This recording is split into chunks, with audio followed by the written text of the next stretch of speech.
आज से लगभग 6.5 करोड़ साल पहले धरती पर मौसम बिल्कुल सामान्य था। चारों ओर सूरज की रोशनी बिखरी हुई थी। लंबे लंबे पेड़ों से टकराती हुई समुद्र की ठंडी हवाएं और चारों तरफ डायनासोर के चिल्लाने की आवाजें आ रही थी।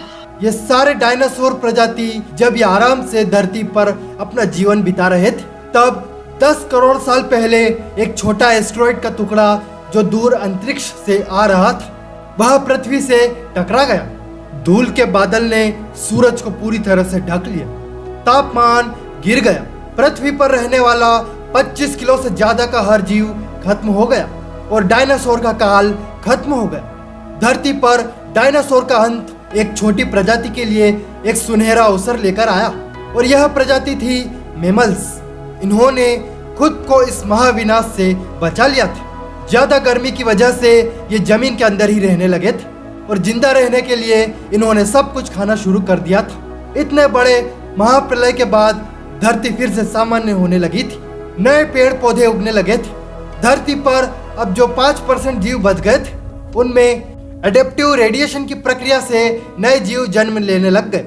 इयोसीन इपोच में 5.5 करोड़ साल पहले बंदर जैसी प्रजाति आई। इनकी आंखें सर में आगे की तरफ थी। इसी काल में प्राइमेट के सिर के अंदर एक महत्वपूर्ण इवोल्यूशन हुआ, यानी कि अब जो प्रजाति आई वह सीधे खड़े होकर चलने में सक्षम थी। आज से 4.7 करोड़ साल पहले धरती के वातावरण में लगातार बदलाव होना शुरू हुए। धरती के टेक्टोनिक प्लेट में हलचल हुई, जो धरती के दो बड़े हिस्से महाद्वीपों को एक दूसरे के पास ले गई। ये वही भूभाग है जहां आज हम भारतीय रहते हैं। यह है इंडिया, जो एशिया महाद्वीप की ओर तेजी से बढ़ रहा था। इन दोनों महाद्वीपों के आपस में टकराने की वजह से हिमालय जैसी पर्वतमालाएं खड़ी होने लग गई। यह वही पर्वतमाला है जिसे आज हम जानते हैं दुनिया की सबसे ऊंची चोटी माउंट एवरेस्ट के नाम से। यह पर्वतमाला इतनी ऊंची थी कि इससे मौसम का पैटर्न बदलने लगा, जिससे पृथ्वी ठंडी होने लगी। इस पर्वत श्रृंखला से गिरने वाला बर्फ आगे चलकर कई नदियों का निर्माण करने लगा। यह वही नदियां हैं जिससे आज हमारी आधी से ज्यादा आबादी को पीने का पानी मिलता है। ओलिगोसीन इपोक्स में 3 करोड़ साल पहले ग्लोबल कूलिंग हुई। घास के मैदान बढ़ने लगे और जंगल घटने लगे।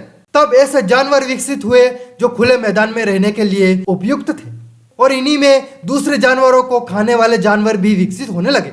1 करोड़ साल पहले पृथ्वी वह रूप लेने लगी थी जिसे आज हम देख रहे हैं।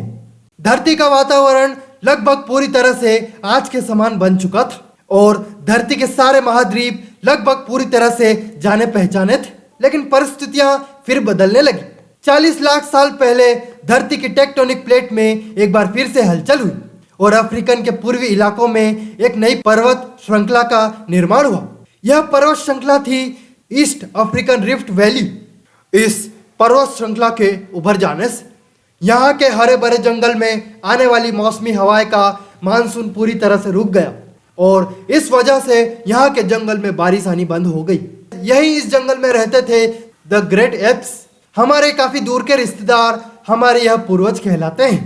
पेरोला पिथेकस यानी पेरोला। हमारे परिवार की शुरुआत इसी ग्रेट एप्स से हुई। पेरोला पेड़ों पर रहते थे और फल खाते थे। वजनी होने के कारण यह एक दल से दूसरी बार नहीं जा सकते थे, इसलिए यह हमेशा झूलते रहते थे। कभी कभी यह अपने 2 पैरों पर भी खड़े हो जाते थे। यह चल सकते थे आम धारणा के उलट सीधे चलने की क्षमता जमीन पर नहीं बल्कि टहनियों पर विकसित हुई। बाइफेडरलिज्म यानी 2 पैरों पर चलना इंसान की नहीं एप्स की खोज थी। आगे चलकर यह ग्रेट एप्स जलवायु और जगह के अनुसार बदल गए। कुछ चिंपांजी और गोरिल्ला में विकसित हुए और कुछ इंसानों में विकसित होना शुरू हुए। वह पूरे अफ्रीका में फैले हुए थे। बारिश के बंद हो जाने से यहाँ के जंगल सूख गए, जिसका सबसे ज्यादा असर इन एप्स पर पड़ा। जंगल सूख जाने से इन एप्स के लिए खाने की समस्या उत्पन्न हुई और इसलिए अब यह पेड़ों से उतरकर खाने की तलाश में जमीन पर अपने कदम रखने लगे। यह है आर्डिपिथेकस रेमडियस। यह है हमारे पूर्वज जिन्होंने जमीन पर मानव इतिहास का पहला कदम रखा और इनका दिमाग एक संतरे जितना बड़ा था। और इनकी लंबाई 4 फीट तक थी।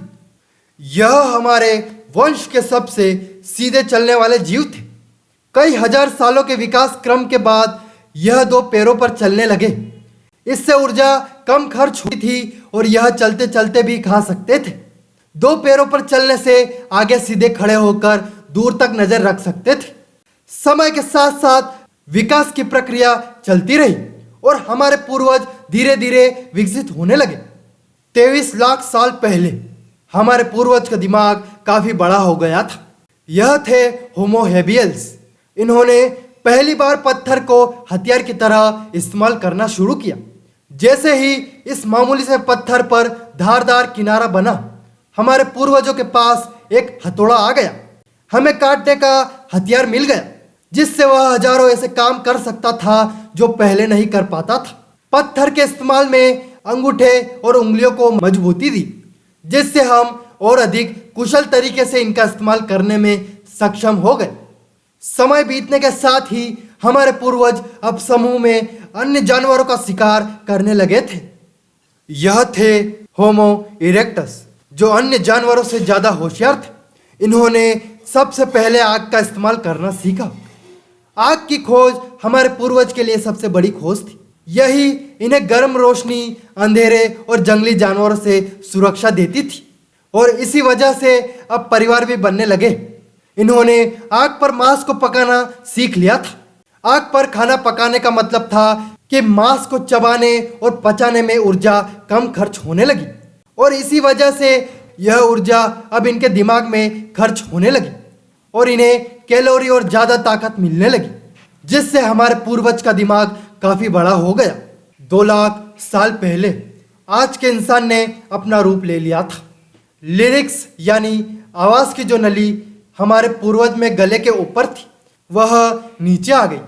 अब हम ज्यादा जटिल आवाज निकाल सकते थे। हमने बोलना शुरू कर दिया था। पहली बार कोई जानकारी एक से दूसरे इंसान तक या एक से दूसरी पीढ़ी तक पहुंचने लगी थी। यही वह आखिरी क्रम था जिसके बाद विकसित होकर हम बने। हम यानी होमो सेपियंस।